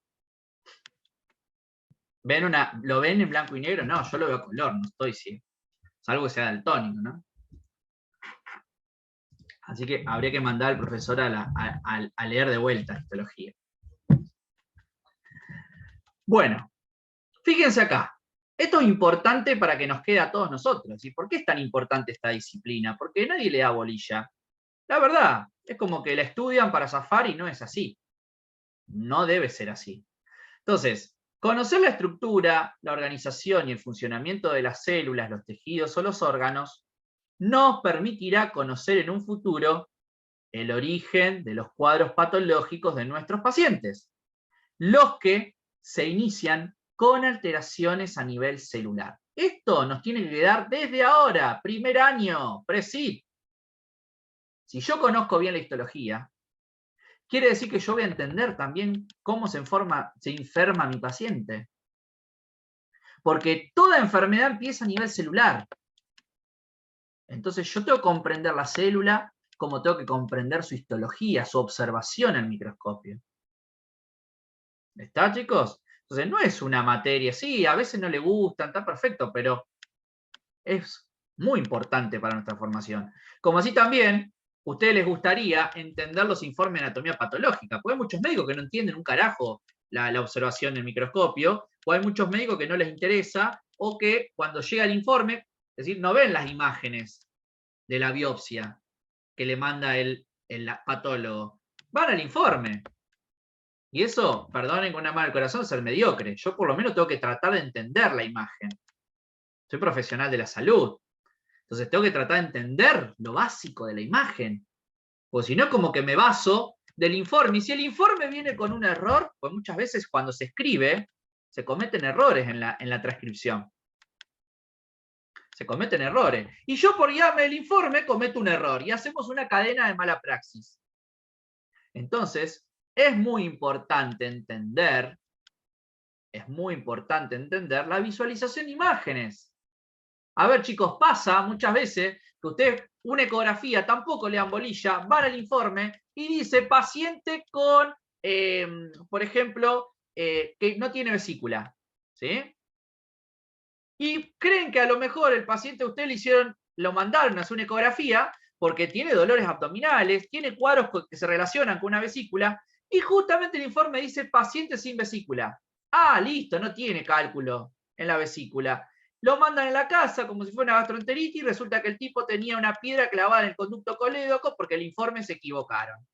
Pero ustedes no fueron capaces de ver la imagen, entender la imagen de la vesícula. ¿Se entiende cómo podemos arrastrar errores? Entonces, ya sea desde la observación en diagnóstico como imágenes, como en la anatomía patológica, cuando me llega una biopsia, tenemos que comprender lo básico. No basarnos de los informes, porque los informes también lo escribe un humano y el humano se puede equivocar. ¿Estamos? ¿Se entiende esto? Muy importante. Lo voy a decir cada vez que vayan a un laboratorio, van a ver. Esto lo voy a decir siempre. ¿Sí? Bien. Y acá vamos a ir a la técnica de tinción. Esto es un poquito lo que le suele costar a todos, que es la tinción, es darle un color al preparado. ¿Sí? ¿Qué es la tinción? Fíjense que la tinción es un procedimiento donde le damos el color para realzar la estructura de las células y para poder verla mejor, para poder ver la estructura celular. Y vamos a utilizar una sustancia colorante. ¿Sí? Entonces, ese color va a permitir distinguir partes de la célula. Nos va a permitir distinguir el núcleo, nos va a permitir distinguir la membrana, el citoplasma. ¿Tá? Entonces, esos colores es la tinción. ¿Qué tipo de colores o tinción conocen? Los tipos de tinciones histológicas pueden ser de base natural como de base artificial o sintética. ¿Puedes volver un segundo a la otra Vean, diapositiva? esto se los paso, quédense tranquilos, ustedes presten atención. Capten lo que uno le dice y después van, cuando digo copien esto, yo se lo voy a compartir, quédense tranquilos. Listo, Entonces, listo. la tinción, tómenla como que es el color, vamos a resumir. La tinción es el color que yo voy a aplicar al preparado, a la muestra, a la biopsia, para poder verla, ¿sí? Y poder separar, esto es una membrana, esto es un núcleo, esto es una célula. ¿Tá? Eso es lo fundamental. Eso es una tinción. Ahora, este es el cuadrito que nos permite clasificar cuántas tinciones existen. Es decir, yo voy a tener colorante, porque en realidad la tinción es un colorante, es una sustancia que va a colorear, que va a dar color. Entonces es un colorante. Entonces, las tinciones histológicas pueden ser naturales o artificiales o sintéticas. Las naturales son las que derivan de algún animal o de los vegetales. ¿Sí? De vegetales, por ejemplo, puede venir del tronco de un árbol o de una planta. Y animal puede venir de la piel de un animal. ¿Sí? En cambio, los artificiales o sintéticos muchas veces son sales. Y de acuerdo a la cantidad de sales que contenga esa sustancia, se va a clasificar en sustancia ácida o sustancia básica. ¿Tá? Entonces, ustedes tienen que saber que hay colorantes que son naturales y hay colorantes que son artificiales. Normalmente nosotros vamos a utilizar, ¿sí?, de las naturales, una que se llama hematoxilina, y de las artificiales vamos a usar una que se llama eosina. Por ejemplo, acá viene lo importante. Las artificiales, que suelen ser sales, se comportan como ácido y como base. ¿Ustedes saben lo que es un ácido y una base? ¿Saben el concepto químico? ¿Qué es un ácido y qué es una base? Y de pH. Bueno, bien, es válido, sí, pero no siempre pensemos en el pH, porque el pH mide la escala de concentración de ácidos en un líquido. Eso es el pH. Bien, tiene que ver con eso, pero el concepto de ácido y de base, ¿alguien lo sabe? ¿Lo escuchó alguna vez? Depende de Sí, pero las... A ver. Como básico es con oxígeno y OH. Con base y ácido no me recuerdo. Bueno, sí, esos son otros tipos de bases, sí. El OH, el oxidrilo, un grupo funcional, eso ya es otra cuestión. ¿Sí? Hay muchas cosas para hablar de ácido y base, pero vamos al concepto de ácido y base real, que es lo que me va a servir para entender el color. Vamos a definir a un ácido. Vamos a utilizar la clasificación de Bronsted. Bronsted fue un científico francés que propuso el concepto de ácido y de base. ¿Sí? Entonces, vamos a decir que el ácido es toda sustancia capaz de ceder protones. Y el protón son los hidrógenos. ¿Tá? Por ejemplo, yo tengo que este es el ácido. ¿Qué está haciendo? Está liberando el protón. Eso es un ácido. Toda sustancia capaz de ceder protones, como el hidrogenión, es un ácido. Entonces, fíjense, está la sustancia ácida que libera protón al exterior. Lo está liberando. En cambio, la base la vamos a llamar toda sustancia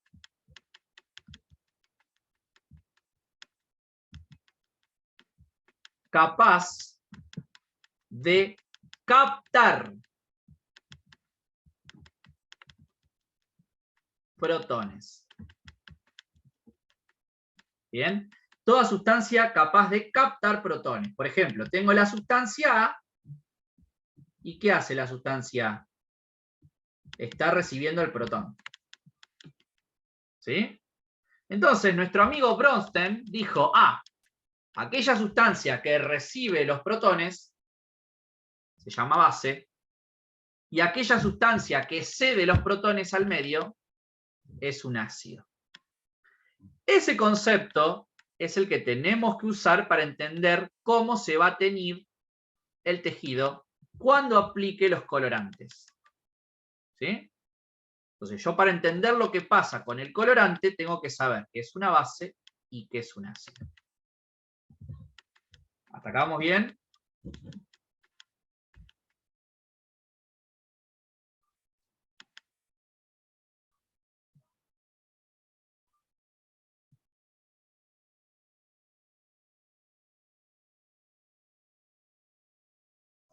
Sí, Perfecto.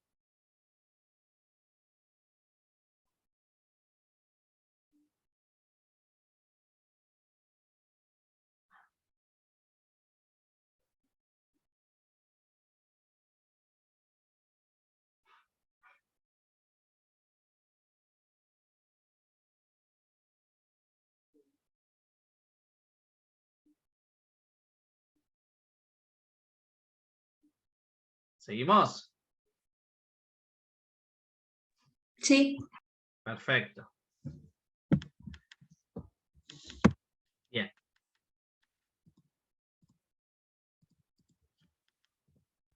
Fíjense acá. Colorantes naturales. Colorantes naturales, dijimos, pueden ser animal o vegetal. El animal es el carmín. El colorante se llama carmín. Y se extrae de la cochinilla, que es un artrópodo, ¿sí? Que suele estar en los tallos del nopal o la tuna, la aceituna. ¿Sí? Es un artrópodo, como si fuera una cucaracha, ¿sí? Que está justamente sobre la aceituna. Y fíjense que el colorante es de color rojo intenso. Y es uno de los colores naturales que más empleamos en la industria alimentaria o cosmética. Por ejemplo, acá ven el carmín, lo vamos a usar mucho en nutrición. Cuando ustedes en nutrición estudian hígado, en nutrición vamos a ver algunos preparados que contengan carmín. El carmín es un colorante natural que va a tener de color rojo al glucógeno. Entonces vamos a ver que esa parte del hígado es la que contiene mucha reserva de glucógeno, de un tipo de hidrato de carbono. ¿Sí? Entonces lo vamos a ver así, ¿ven? Intenso, todos los depósitos de glucógeno. Acá no estoy viendo células, sino que estoy viendo sustancias químicas entre células. ¿Bien? Ahora, vegetal, vamos a utilizar la hematoxilina, que es esta. La hematoxilina es la que va a tener los núcleos de nuestras células. ¿Sí? La hematoxilina deriva de la corteza de un árbol que se llama campeche. Por eso el nombre real de la hematoxilina es Hematoxylum campechanum, así como lo llaman, el campechanum. ¿Sí? Entonces, fíjense que la hematoxilina va a tener de color azul, violeta, más tirando violeta. ¿Sí? La hematoxilina. ¿Está? Más tirando hacia el lado violeta. Ahora, acá viene lo más importante. Los colorantes artificiales o sintéticos, es decir, las sales. ¿Bien? Podemos tener la clasificación acidófilas y basófilas. ¿Tá? Por ejemplo, los colorantes acidófilos son los que van a colorear o le van a dar color al citoplasma. ¿Sí? El citoplasma se va a teñir con una sustancia que es acidófila. ¿Tá? Y esa sustancia acidófila es la eosina. La eosina, y que se tiñe de color rosado. ¿Ven? Acá tenemos una célula. ¿Ven? Esto es célula. Acá vemos parte del citoplasma. Esto es el rosadito que están viendo acá, citoplasma. Y eso es un color acidófilo, ¿sí? Porque la sustancia que estoy utilizando para darle color al citoplasma es ácida. Bien, ahora vamos a ver por qué se tiñe. En cambio, el color azul, el violeta, me está viendo los núcleos. Basófilo, azul-violeta. ¿Sí? Los basófilos, fíjense, puede ser el azul de metileno. O, como así también puede ser basófilo, la hematoxilina. ¿Sí? El azul de metileno o la hematoxilina son dos colorantes básicos. ¿Sí? Fíjense que la hematoxilina, esta también es básica. ¿Sí? Entonces, dentro de las sustancias básicas más comunes que vamos a utilizar, está el azul de metileno y la hematoxilina. Ahora les voy a hacer un dibujito para entender bien esto. ¿Ven? Acá tenemos lo que ustedes van a ver frecuentemente. La tinción de uso frecuente en la práctica es la tinción bicrómica. Bicrómica, 2 colores. ¿Sí? La tinción bicrómica es esta, hematoxilina eosina, y ustedes van a escribir HE. ¿Sí? Abreviatura, HE, hematoxilina eosina. Fíjense que vamos a tener componente ácido.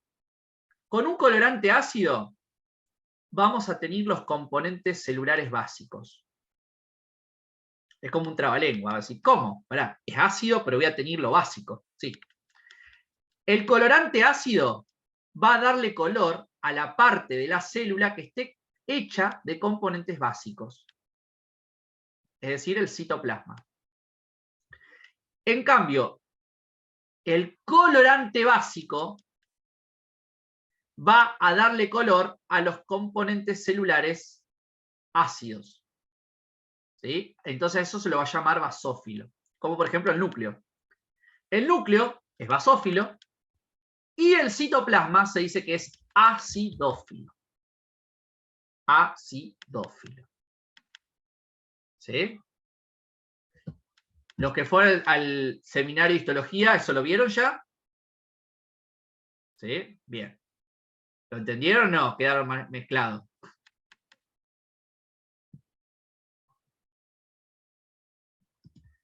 Yo voy a hacer un dibujito fácil. Esperen, que voy a... Acá. Ahora sí, vuelvo a la presentación. Bien. Voy a hacer un dibujito acá. ¿Sí? Para entender. Voy a hacer una célula.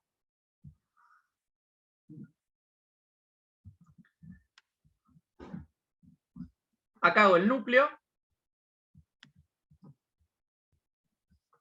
Y esto es el citoplasma. ¿Bien? Bueno, el núcleo, ¿qué contiene adentro?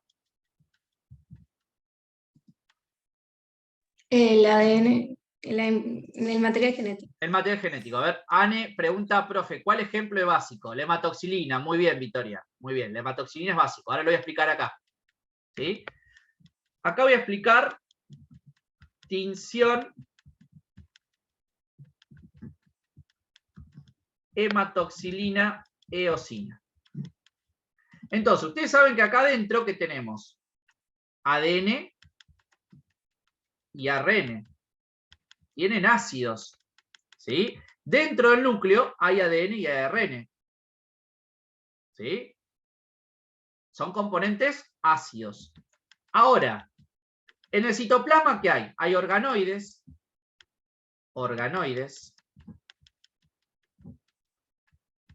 Hay proteínas.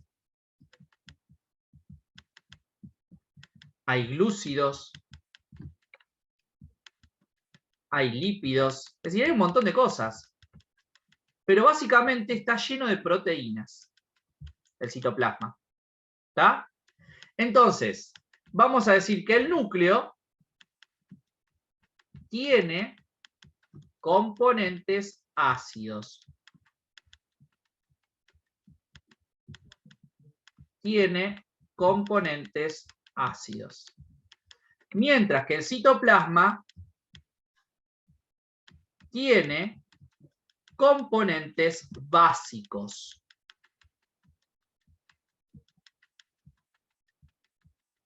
Entonces, ¿qué dijimos que hacen los ácidos? ¿Qué era un ácido?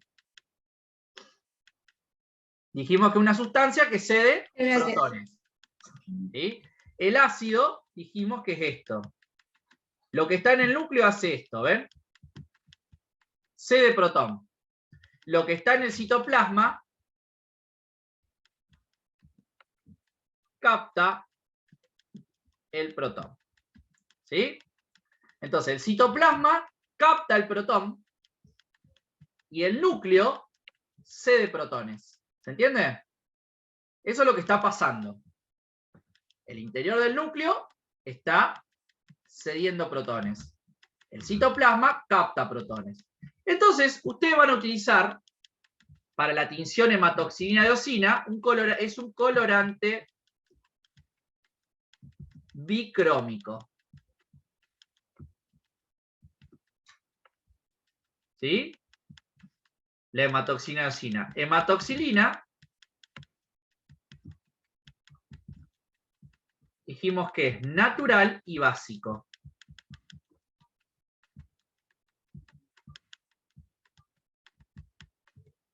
Y la eosina es artificial y ácido.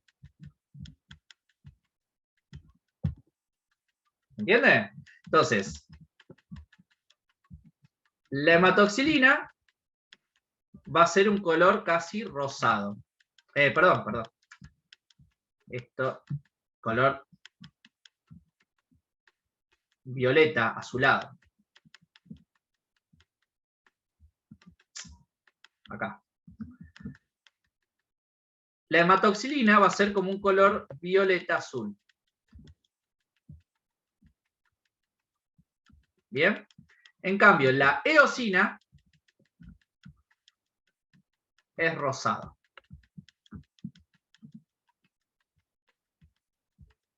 ¿Bien? Entonces, si la hematoxilina es básico, ¿qué está haciendo la hematoxilina? ¿Cede o capta protón? Esa sustancia, ¿qué va a hacer? Capta. Muy bien, la hematoxilina está captando protones. ¿Sí? ¿Y la eosina qué está haciendo? Es ácida. Acepta. No. Eosina es ácida, está liberando protones. ¿Sí? Entonces, fíjense, la eosina está liberando protón. La hematoxilina está captando protón. ¿Ven? Entonces, volvemos acá. El núcleo está formado de ADN y ARN, son ácidos, componente ácido. ¿Y los componentes ácidos qué hacen? Ceden protón. El citoplasma está lleno de componentes básicos por la proteína. Entonces, si es básico, capta protón. El A capta protón. Ahora, el colorante hematoxilina, que es un colorante natural, es básico. Quiere decir que está captando protón ese colorante. Y es de color violeta azul. En cambio, la eosina es artificial y es ácida. Quiere decir que está cediendo. Entonces, recuerden que acá se rige por la ley de atracción. Como si fuera cargas positiva o carga negativa. Cargas opuestas se atraen, cargas iguales se rechazan. Entonces, supónganse, si yo tengo el núcleo que es ácido, ¿voy a usar ácidos? ¿Voy a liberar más protones? No. Es decir, ese ácido, esos protones que está liberando el ADN y el ARN, los tiene que tomar alguien. ¿Y quién los va a tomar? La hematoxilina. ¿Tá? Entonces, por ejemplo, yo acá hago. Yo siempre hago este dibujito, hago como una jeringa y voy a colocar la tinción acá adentro. ¿Ven? Eso es hematoxilina.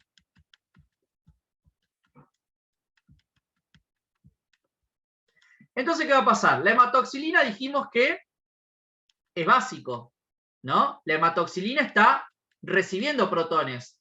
¿Qué protón está recibiendo? Lo que le está enviando el ADN. El ADN y el ARN están liberando protones. ¿Sí? ¿Y quién los toma? La hematoxilina, que la hematoxilina es una base, está tomando. Entonces, eso genera una atracción que tiñe al núcleo de manera violeta azulado. ¿Está? Entonces, ustedes tienen que el núcleo está liberando protones, pero esos protones, ¿quién los toma? La hematoxilina. Hubo una atracción ahí. Entonces el núcleo se va a teñir con un color violeta azulado. ¿Sí? Entonces, vamos a decir que el núcleo es basófilo. ¿Por qué el núcleo es basófilo? Porque se tiñe con un colorante básico. Esto es pregunta de examen. Se tiñe con un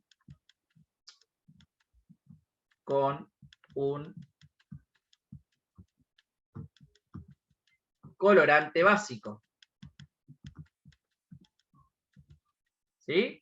Ahora, el citoplasma capta protones. ¿Y acá qué tengo acá yo? Voy a tener otra, voy a colocar acá otra jeringuita. El cursor que me anda la tablet, a ver, ahí está. Acá tengo otra jeringa. Y en esa jeringa, ¿qué voy a tener? Voy a tener la eosina. ¿Y la eosina qué es? Es ácida. Entonces, ¿la eosina qué está haciendo? Está cediendo protones. ¿Y qué hace el citoplasma? Capta. ¿Ven? Entonces, el colorante que yo estoy volcando en el citoplasma está liberando protones. ¿Y quién lo capta? El citoplasma. Por lo tanto, se atraen. Y el citoplasma, ¿sí? El citoplasma es acidófilo.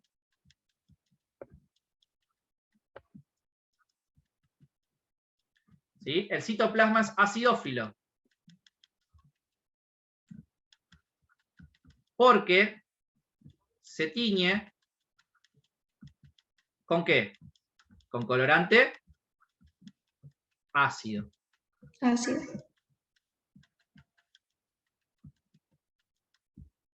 Con colorante ácido. ¿Queda claro? Es como un trabalengua, digo, porque digo, el citoplasma es acidófilo. ¿Por qué? Porque se tiñe con un colorante ácido. ¿Por qué? Porque el citoplasma tiene componentes básicos. Entonces, los protones que está liberando el colorante los capta la base del citoplasma. En cambio, el núcleo es ácido, es basófilo, porque tiene componentes ácidos, por lo tanto, el colorante va a captar los protones que está justamente liberando el núcleo. Y por eso se tiñe. Entonces, el núcleo es basófilo y los citoplasmas son acidófilos. ¿Se entiende? Esto es muy importante. Llegan a segundo año y no tienen idea de esto algunos alumnos. ¿Está? O tercer año, si lo quiero poner más grave.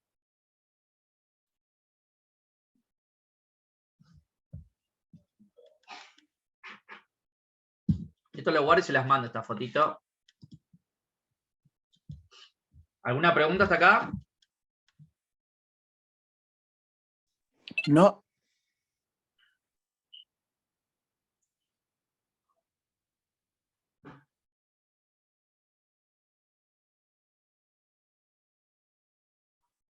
A ver, ya.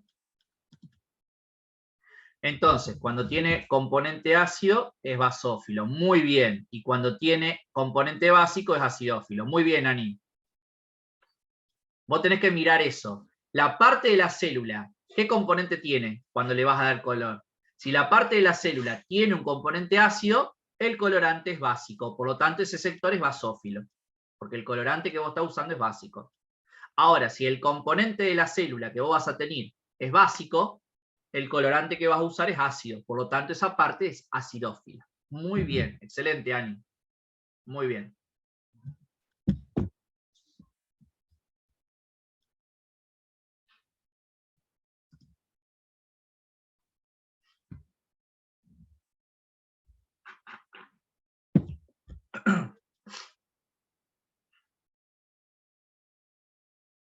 ¿Alguna pregunta?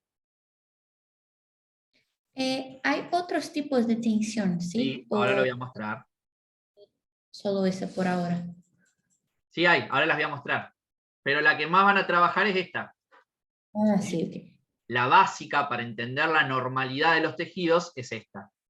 Porque es la que nos va a permitir diferenciar justamente membranas, núcleos, citoplasmas, cambios de función celular. Ya las otras tinciones son cuando queremos ver algo específico. Ahora yo voy a mostrar las otras que podemos usar. ¿Sí? Pero todos los trabajos prácticos que ustedes van a hacer con nosotros siempre son de esto, xilina y eosina. Es para ver la forma de la célula, reconocer la función, la actividad. ¿Sí? Los otros son más especiales. Generalmente en nutrición yo muestro algunos otros componentes, ¿sí? Algunos otros colores, para ver si ese hígado tiene grasas, si ese hígado tiene glucógeno. ¿Sí?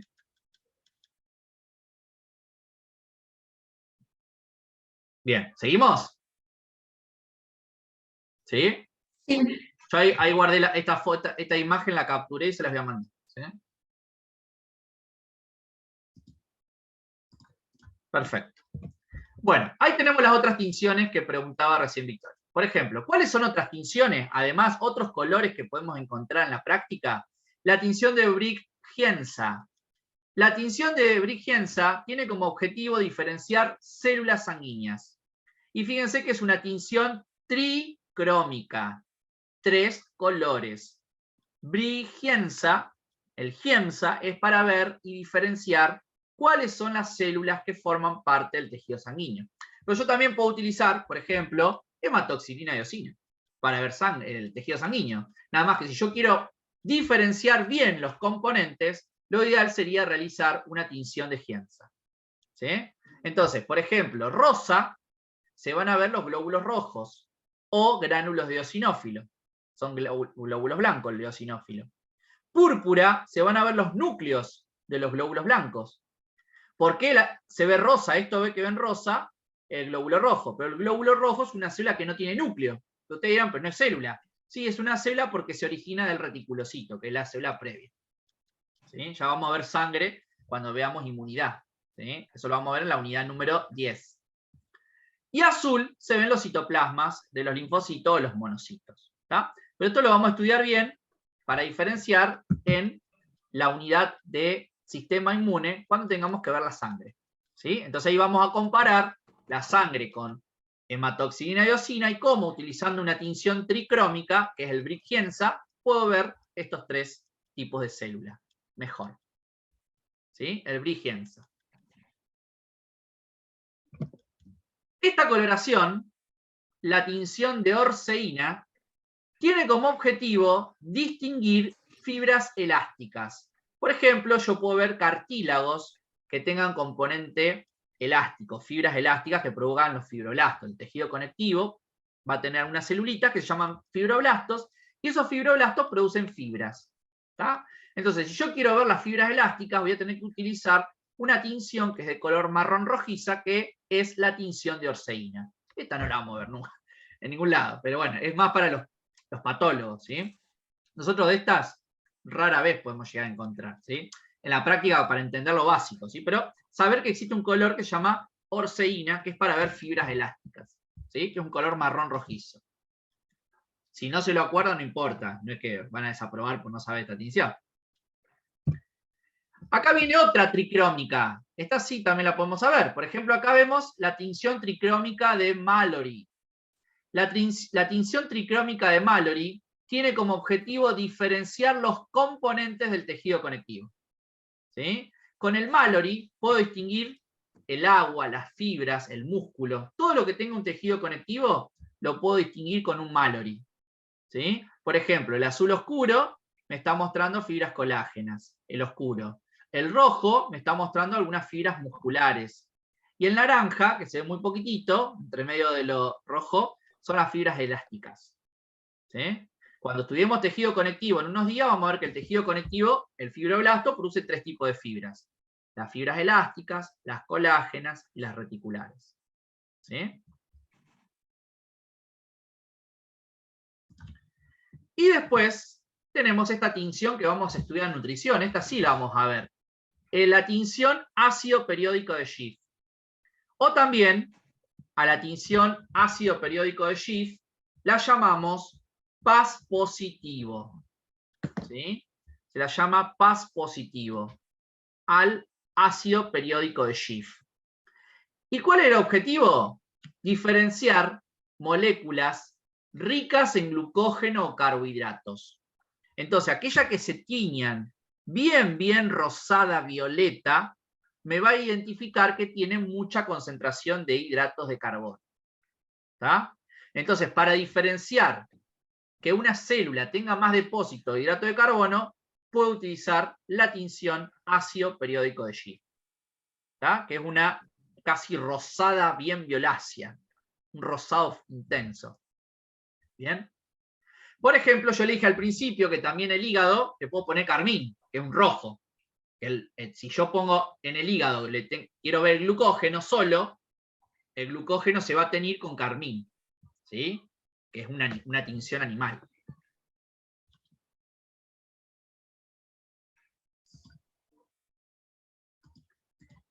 Y por último, la tinción que vamos a estudiar en el sistema nervioso. La tinción de plata. Esta tinción fue creada en nuestro país. Vieron que en nuestro país tenemos grandes científicos. La tinción de plata, o también se llama tinción argéntica. ¿Sí? Tinción con sales de plata o tinción argéntica. Acá la pongo. También se llama la tinción de plata tinción argéntica. ¿Sí? ¿Y qué es lo que va a teñir? Es un color negro, ¿no? Pero en realidad lo que tiñe es las fibras reticulares. Las fibras reticulares son fibras de tejido conectivo. ¿Está? Entonces, lo que va a tomar color es la neurona. ¿Por qué se va a ver la neurona así todo negro? Porque básicamente lo que tomó color claro por las sales de plata fue toda la sustancia reticular, toda la parte que tiene fibras. Es un tejido conectivo. En cambio, lo negro que quedó oscuro por la tinción termina siendo las neuronas. Entonces, todo esto que estamos viendo es neurona. Entonces, acá podemos ver bien el cuerpo soma de la neurona, el axón, la terminación. Entonces, si yo quiero ver una neurona real, como yo la veo en el dibujo, como la sabemos dibujar, bueno, tengo que usar la tinción de plata o la argéntica. ¿Sí? Ahora, si yo quiero ver solamente sustancia gris y sustancia blanca, que es un término que vamos a usar para entender la histología del sistema nervioso, solamente con hematoxina y eosina es suficiente, porque de acuerdo a donde se vean más núcleos, vamos a hablar de cuerpos, de neuronas. Donde se vean menos núcleos, vamos a hablar de sustancia blanca, que son los axones. Ahora, si yo quiero ver toda la estructura de la neurona, sí o sí tengo que usar la tinción de plata o la tinción argéntica. ¿Sí? ¿Se entiende, chicos? Entonces, ¿qué nos tiene que quedar? La hematoxilina y eosina, no puedo rendir, no puedo dejar de saber eso que yo les expliqué, que me llevó tiempo. Ahora, todas estas las tenemos que conocer, forma parte de nuestra cultura profesional, pero ni hablar el ácido periódico de Schiff y la tinción de plata. ¿Tá? Las otras me las puedo olvidar, pero no puedo dejar de saber que existe una tinción de plata para ver el tejido nervioso, puntualmente, o el ácido periódico de Schiff para distinguir los componentes ricos en hidrato de carbono en un tejido. Más el ácido, más la hematoxina y eosina. Mientras yo conozca esas tres tinciones, suficiente. ¿Estamos?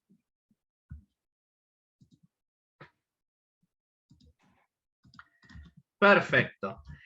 Y por acá terminó entonces esta primera parte, ¿sí? Introducción a histología. Nosotros tenemos que conocer bien esto para pasar al microscopio y empezar a estudiar los tejidos. ¿Sí?